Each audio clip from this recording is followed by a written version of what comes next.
Well, pretty good day at the office, top to bottom. I would have to think that Tactical Mounds has been one of our best horses this year. Man, what a mile. Not only do you win the Continental Victory from Hambo Day on post 10, but then you win the New Jersey Stake Race, the Sire Stake Race, what is it called? The New Jersey Classic from post 10, going for $275,000. That was a fantastic race from Tactical Mounds. A great drive from Scott, but you always get a good drive from Scott. Man, what a filly she's turned out to be. Just a great filly for us. Very happy for everybody involved with Tactical Mounds. Ooh, that's bright.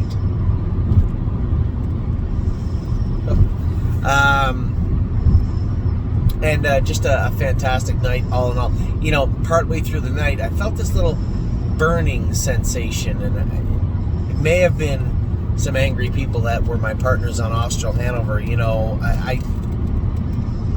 I know as a former partner and owner of Austral Hanover up to 72 hours ago that, yeah, it was a little. Imagine how I felt starting into the backstretch, knowing unequivocally I was a winner.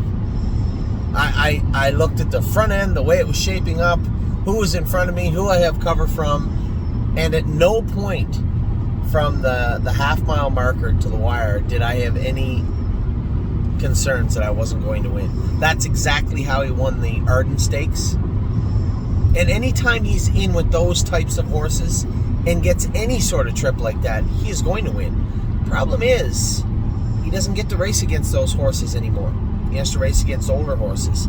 With 6 wins and a lot of money made, we were offered what the hammer price the other day was on him. Our reserve was $44,000.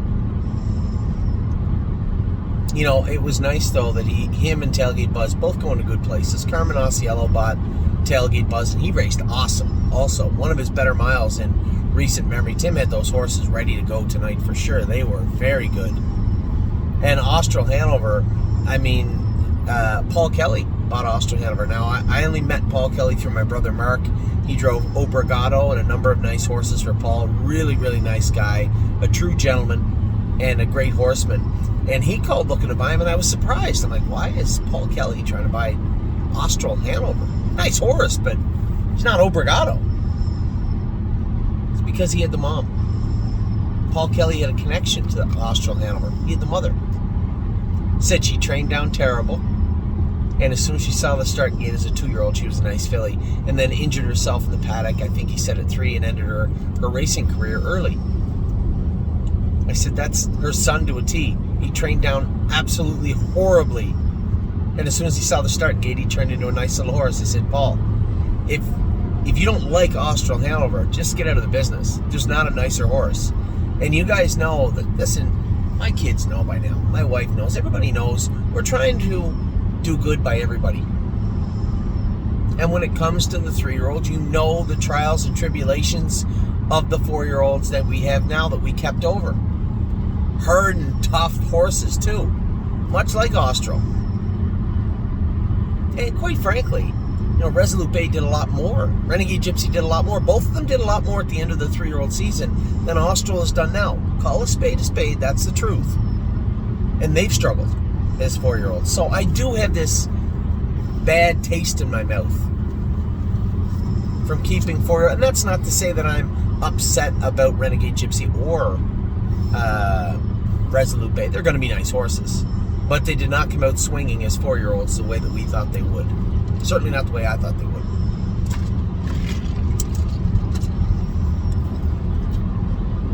Now, the other side of tonight's coin is, and it was funny because I was pulling up and Ronnie Wren was there and we were talking, and I said, you know, we had sold this horse on Tuesday, I guess. And he said, oh, really? And he goes, oh, that sucks. And I said, yeah, you know what would have happened if we didn't sell him? He would have broke a hobble leaving or something. Pull the shoes.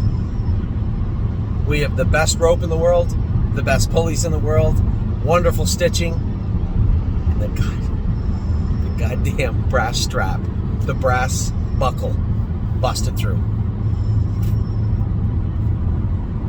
It's 2 sets of hobbles she's broke. The first set just come undone. But she busted them coming out of the last turn. I felt bad that the judges were mad at me. I sat down to have a bite to eat with the girls. We're on our way to Columbus right now. We're going to get there early. I told them we get up and go swimming and maybe go shopping if they wanted to. Amy and Ollie are in Ontario at a baseball practice. A baseball tryout, I guess, for next year's team. So I took the girls. I said, we'll go shopping. We'll stay at the hotel tonight. I didn't tell them yet, but Ohio State's at home tomorrow. Hotel rooms are hard to find. What? Nothing. No, I was just talking to my video about something that was completely unrelated to our lives.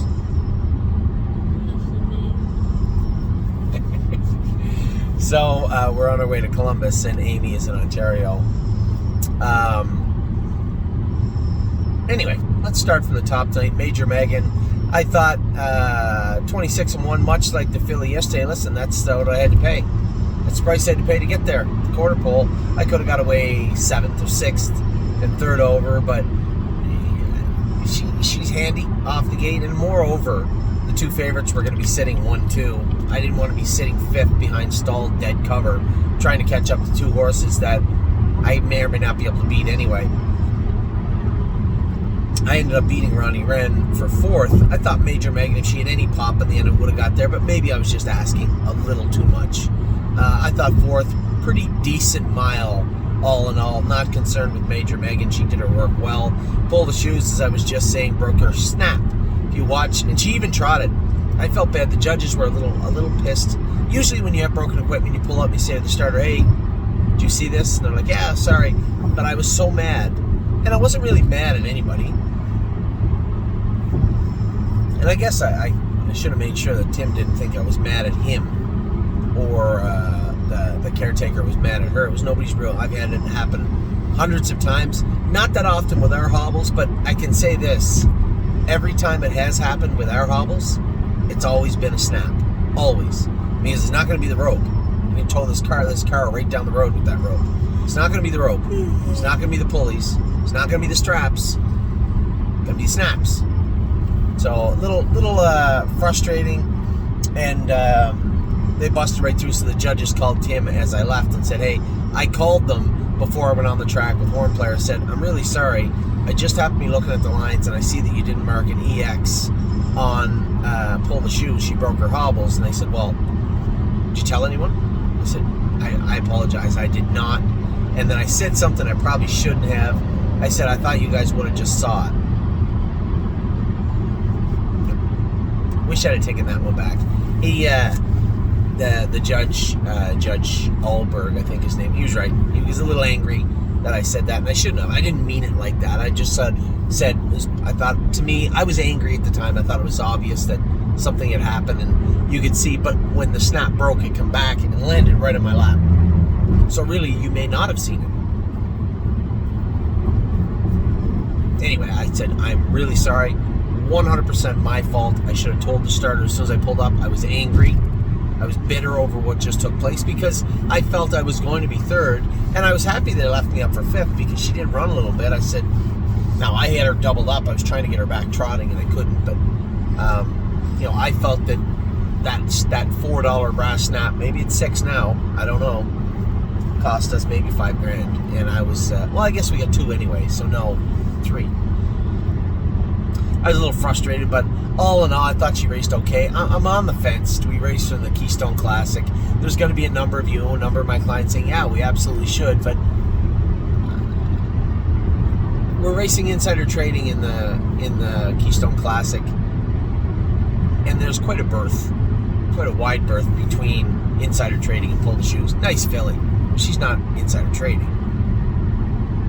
And the Keystone Classic's kind of in the schedule where if you didn't make a stake final and you're in between what's next, if you're not going to the field, the Keystone Classic's right there. So if you're in the Meadows area, or maybe you're just looking for a race for your horse, it can be a little salty, I'm sure, sometimes, right?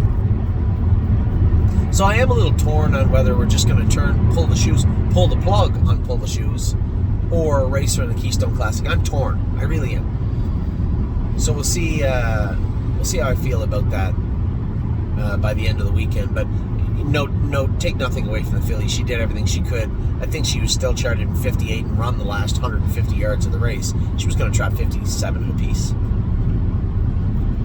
Even over 20 grand this year, which isn't great, but the way I look at it, as far as what the horses are worth, we know we paid for them. We know what they made. All that we're out right now is the bills, staking, and the difference between what she's made and what we paid for her. And then factor in that we still own the horse, and she does have value, especially her. She's a pretty decently bred filly too. I certainly don't have a problem with that. So Pull of Shoes, still up in the air. We're going to race in Keystone Classic. I'm a little torn on that. I don't know if we will or we won't. This is the time of year where we have a lot of overlap, and there are some nagging questions that I really just have to sit down, take a deep breath, and just kind of flesh them out. Usually I'll post it like in Memory and Imagination. We have a huge conflict coming up with him. He very well may make the Kentucky final, but do we want to go into the Kentucky final? Now, I will preface that statement by saying he scoped perfect. The bruising that he had from the Poconos, all gone. No ulcer on his palate. There's no reason to think there's mechanically anything wrong with this horse. I'm going to school him Tuesday.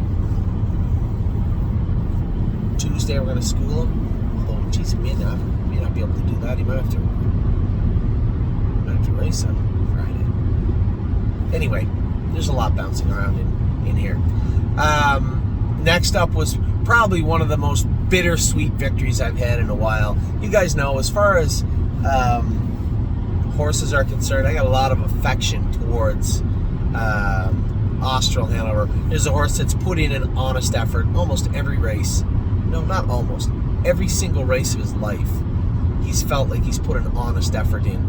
And any time he was in with his own and put in the position he was put in tonight, he won every time. I don't think I can ever remember him getting beat on an even playing field. What I mean by that is age. With 3-year-olds in that position, he's just been a stone cold closer type. He's the guy that gets it done. And I got a ton of respect for this horse, but what I also have is a ton of respect for my clients. And I know that it didn't turn out how we wanted. Geez, we would have liked to win the final and then sell him for $44,000. That would have been awesome. It doesn't work that way, because other people can see what's going on. He is now out of the 3-year-old division. Sure, you can go race at the Liberty Bell and the Keystone Classic if you want, but there's no gimmies there.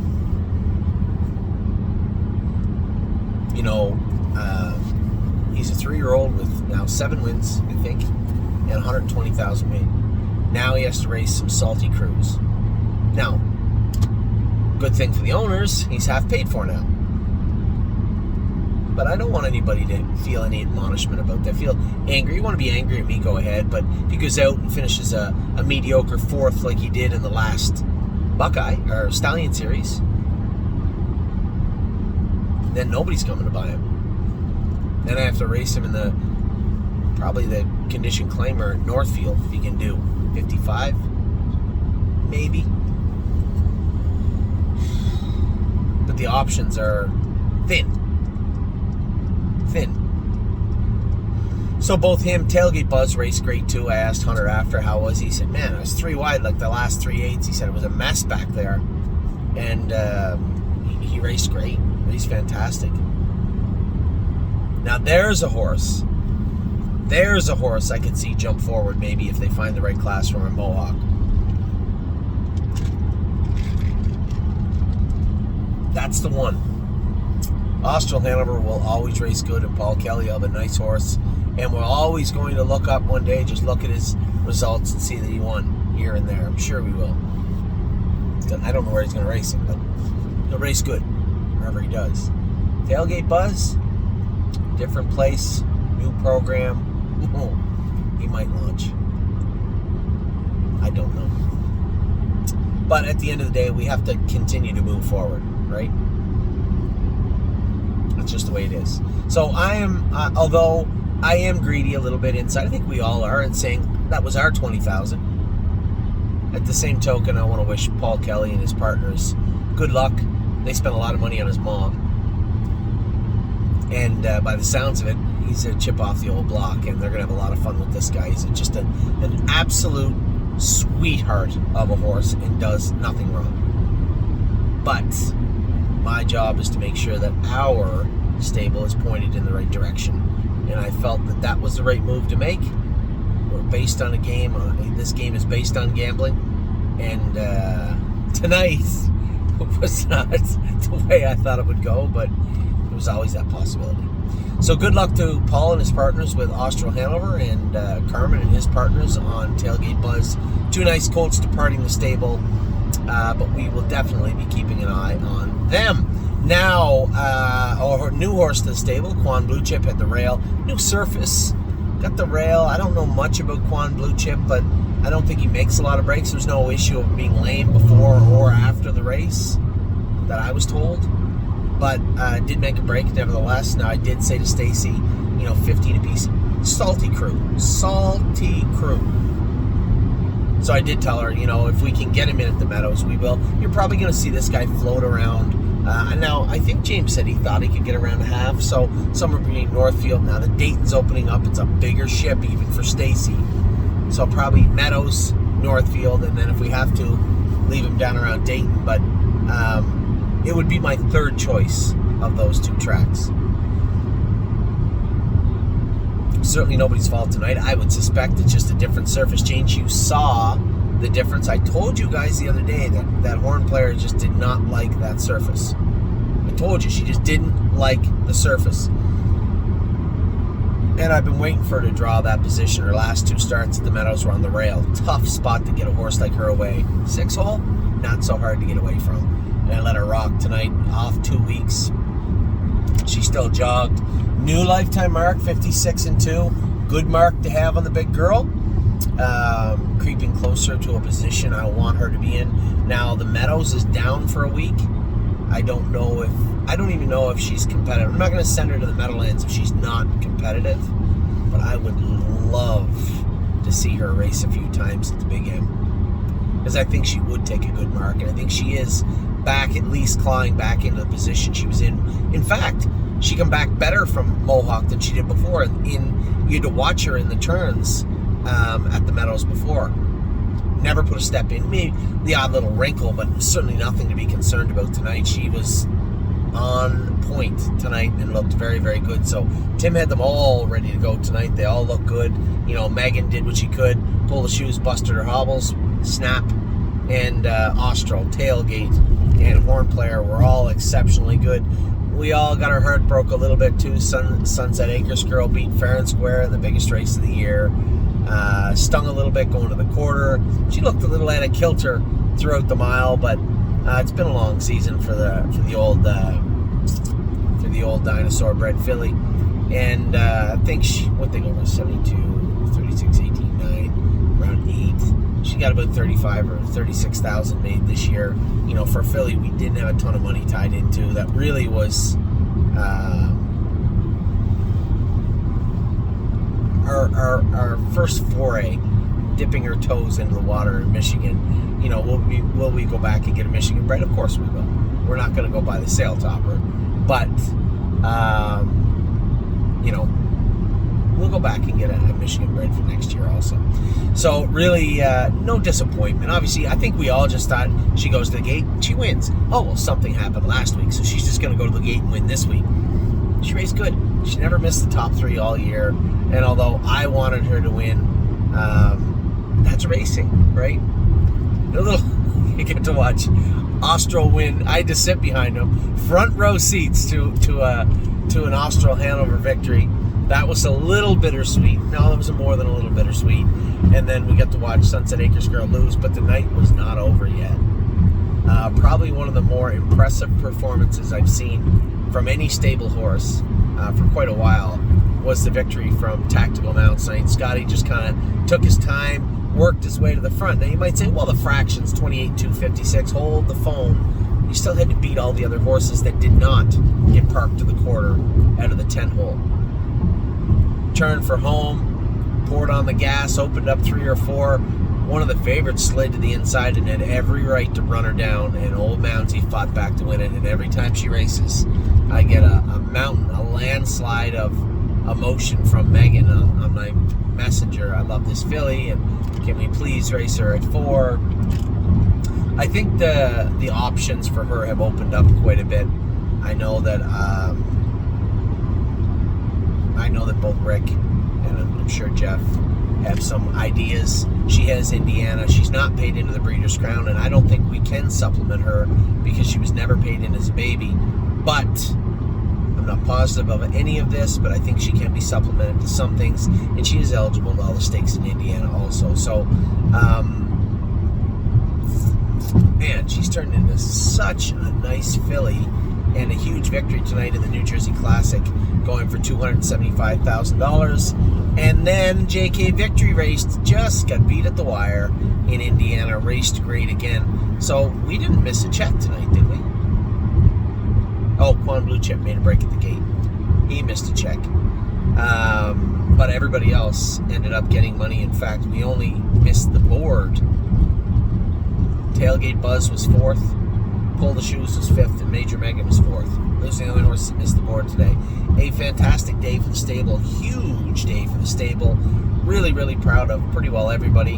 And I'm not upset with Quan Blue Chip. We've seen this transitional problem with surfaces from the Meadows to Mohawk. The horn player couldn't function last week. Bring her back to the Meadows. She runs off. There's no reason to believe that wasn't absolutely what took place with Quan Blue Chip. Only problem, we got to find the place for him, right? A consistent place for him. Now, if the 20 claimer does not go, I know it's written for next Thursday at the Meadows. If it doesn't go, okay, fine. If we have to race him there, fine. Or we can race him, bring him back up, and Jason can race him at Northfield Park. That's an option also. Lots of options for these horses. Now, the only downside about tonight, Harry told me that he thinks that there's a pus pocket coming out of the foot of the Dragon, or Serious Dragon, and that's a little frustrating. He said he was a little bit sore on it today, and I said, well, if he's sore on it and we should be racing him, then just don't race him. So to my partners out there, I'll keep you updated, but Serious Dragon may be scratched tomorrow, and if I have to have a blacksmith work on him, I'm probably more attuned to, it looks like he can do on paper over there. He's favored tomorrow, but I want to make sure that we get the horse racing in a consistent way. He's bought for that class. He should do that class, but if he can't do it right now, then we'll see what we have to do with him. But for now, Serious Dragon up in the air for tomorrow. That'll happen. You know, we get a little taste of everything. A little taste of broken equipment, bus pockets, quarter cracks here and there. Horse is not getting in. Never a dull moment. Anyway, aside from everything swirling around today itself was a fantastic day. It's just a great day, top to bottom. I know Quan Blue Chip made a break, but he's not known for that. I don't think there's any issues there. We just have to reassess what he is doing on the surface. Obviously, if a horse doesn't make a break, a pacer especially, and then goes out and makes one, first concern is soreness. Doesn't appear to be any soreness from what I'm being told from Stacy.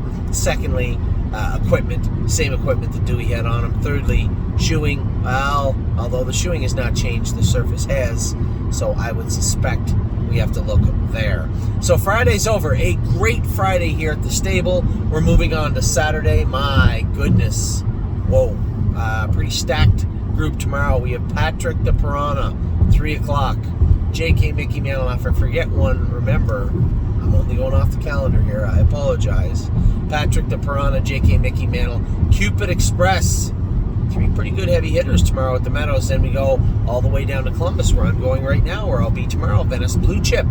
No, I'm not driving her because we sold her also. Tyler Smith is up tomorrow on her. So good luck to the new owners and Tyler on the mare. Tyler's done a great job for us this year also. Coupe de Ville, I am going to drive. I love the way that our clients handled that entire situation. I appreciate that. With her, we were offered to sell her after the sale. We had a little non-seller seller's remorse and decided to keep Coupe de Ville. And a very strong case was made to do so by a number of our clients. And as I said, they were right. Irresistible Sun. All these horses train good and look good this week. I've been in the barn all week working with these horses also. Coupe de Ville, Irresistible Sun, Purple People Eater looks good going in. Her and Sedona Hill are up against it. That's a salty, tough bunch. But They're coming in as good as they can. I know that Sedona Hill got roughed up last week, but don't worry about it. She's got that goldfish brain. She doesn't remember what took place the other day, I can tell you that. She was sharp as a tack today. Swinging Senorita's coming in very, very sharp. Gypsy Hill is coming in very, very sharp. And then tomorrow night, we also have Renegade Gypsy racing. Kings County is going to be racing in the Charlie Hill. Good luck to Stacy and Brett. But that's not the favorite they're racing for us. Absolute Euphoria is. She looks like she's in a very, very good spot tomorrow. So good luck to them. And no free lunch will round out the night for us. We have, it's got to be 15 horses racing tomorrow. Good luck to everybody tomorrow. It's going to be an exciting day for us at the stable. Today was a good day. And hopefully it'll be a little bit more of that luck tomorrow.